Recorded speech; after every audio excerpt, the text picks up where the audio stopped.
sports show. Jerk alert. Ooh. Jerk alert, it's us. Oh, not Chris Broussard. Sorry, it's Jerk alert, it's Chris Broussard. Broussard. Here's what he had to say on his video podcast, I think you could say. Vodcast. There's video, it's a vodcast. Here's what he said about Stephen Curry and why he should not have been a unanimous MVP a few years back. Am I arguing that James Harden is having the season Steph Curry had when he averaged 30 points a game and they won 73 games and he was unanimous? No. I would hope not. What I am arguing is this. Steph Curry should not have been the first unanimous vote. Should have been Michael Jordan. Well, it Johnson. could have been many players. Look, that's where I think you and other people get caught up in is there's only been one unanimous in history. Harden hasn't been as good as that. Unanimous, you will see more unanimous MVPs in the future. Back in the day, we didn't have as much information as we have now. Nowadays, writers, if you're on the East Coast, you can watch every game. I can watch every team play. I can watch every player play. I see not only the normal statistics, traditional statistics, I can look at the analytics. I can read the articles from every beat writer for every team now. I know more about players around the league than I ever could have known 15, 20 years ago. There has become more of a consensus of what the MVP award is about. But Chris, you say now that people feel like you need a certain number of wins, unless it's a statistical anomaly, like a triple-double, and it's about your individual dominance and team wins. Okay, there was a lot to take in. I understand. There always is with Chris Broussard. I like Chris Broussard. I do. What do you think his favorite brew is? I'd go with a vodka tonic. It's a good one. Good job, Ricky. Thank you. So a lot to take in. Yeah. However, he kind of has a good point that the way that basketball has evolved from where you literally would not be even be able to watch something on the West Coast if you were on the East, and where we are right now in the digital era, that not only do we have advanced analytics, advanced statistics, but you could also watch any game at any point in time. Oh, and by the way, you could rewatch a game in case you missed it. You can watch. There's there's ways you can watch everyone play at the same time, essentially. Yes. Like on the same court. And there's two schools of thought, I would assume. With more information comes, it's just a bunch of data. Yes. There are more ways also to look at that data and distill it into like what you would consider, I have enough data so I can make this empirical conclusion. But with more information, either becomes more certainty or more frustration. Like if you look at the general media landscape, we have more information now than we ever have been. By Chris Broussard's logic, everybody should be on the same page politically. But they're not. There's more information out there, so people can pull at different strings. So that's my response to that particular argument. What do you think about that? I think you're spot on, and I think you made a very good point by invalidating his comment. But I guess to go a little bit further, should there have been a unanimous, Stephen Curry was the MVP previously, as NBA.com showed a few years ago, the only unanimous MVP. And then for the greatest seasons we've ever seen, Steph Curry is in there, as he was, I believe, ranked number 3 by Fox Sports. So the greatest shooting statistical season we've ever seen in our lives. Michael Jordan was on that list, as we saw. I believe he was number 4.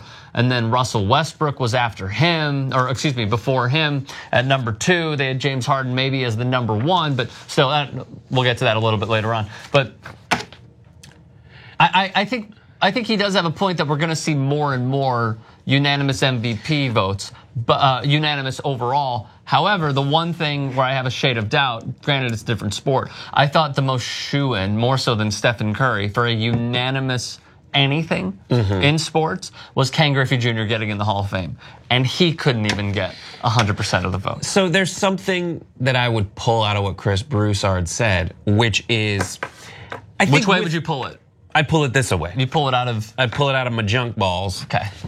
I would say that year, people all the people around the media landscape being more connected to each other, having more people more connected, as opposed to like there's one person from the LA Times, there's one person from the New York Times, there's one person writing for the Tribune, and those are the ones who argue amongst themselves. Now it's and it's Bleacher Report. The nature of Bleacher Report is everyone's freaking writing. Everyone started to write the same story that year. Everyone started to write the same story Steph's year, which was the story of this is the best season ever. Maybe this is the year for the first unanimous MVP. Now it's easier to write that because we got to write so much crap. We might as well write that.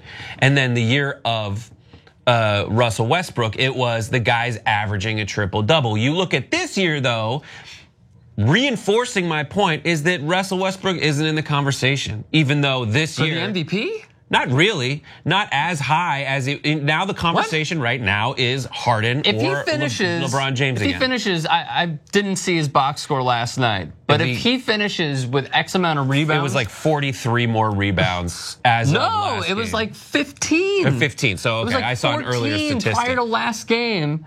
If he has 14 more rebounds, he's going to average another triple-double, but yet we've already seen it. That's what right? I'm saying. That's underscoring my point, which is they've already written the article. They've already had the season where that happens. Right. So it's like this happens with the Academy Awards too. Like the movie Crash won Best Picture because that year we thought that it needed to go to this like smaller ensemble type movie, which itself wasn't like as good a movie as previous movies that had won Best Picture. It's just that year everyone seemed to glom around this concept. So which is the concept that wasn't seen before. Wasn't correct? seen before, and the next year there were arguably better pictures that fell into that category. They just weren't gonna do that. I'm not trying to put you in the spot, but like, do you remember which ones? Pick a damn ensemble drama. Like Babel was better than Crash. I have no idea. So that happens, but they just weren't gonna do it again. You're not gonna give it again to Russell Westbrook, even if he has a comparable season to the one he had previously, because we wrote that. So that's the element of Broussard's point that I would gravitate toward. So what we need to see is a better season than what Stephen Curry had. In order to have, from a point guard shooting perspective, to be better than that and have another unanimous. You need a noticeably better season far enough down the line, or strikingly after by another person. If he did the same thing again, we've seen it. These guys still have to sell ads and get eyes with a fresh idea. Also, similarly, there is this really compelling idea that we have all these folks that are getting their year combined, and then the conversation isn't like, is Russell gonna get it again? It's how impressive LeBron's season has been, given that he is that perennial, like, we could always give it to LeBron. What's been amazing as well, and you just made the point, is that he's been so good and so consistently good for so long that we're almost desensitized to his greatness. We need an MVP of the decade. We really do. And it goes to Dalibor Bogaric. Oh, damn it. I thought we were on point there. The MVP of this season is going to be James Harden. We pretty much know by now. Russell Westbrook is in the conversation, as well as LeBron James is. However, I saw this from Reddit NBA, and I think this is a really, really good talking point, and we should discuss. If James Harden wins the MVP, he will, NBA Championship Finals MVP, where would that rank him on the all-time best players in Rockets history? I love that. Like, if all those things happen. Which it can. And also, if he delivers Christmas toys to all the girls and boys in one night, where does he rank in terms of Santa Clauses? It's like, these are really big. I don't know. I thought 95, 96 Santa Claus was really good. But you know what really beat him was that Hanukkah Harry fella. I mean, big underdog, came through, went to Temple, hit every Jewish neighborhood in Chicago, and then some. I thought he was a Tufts guy.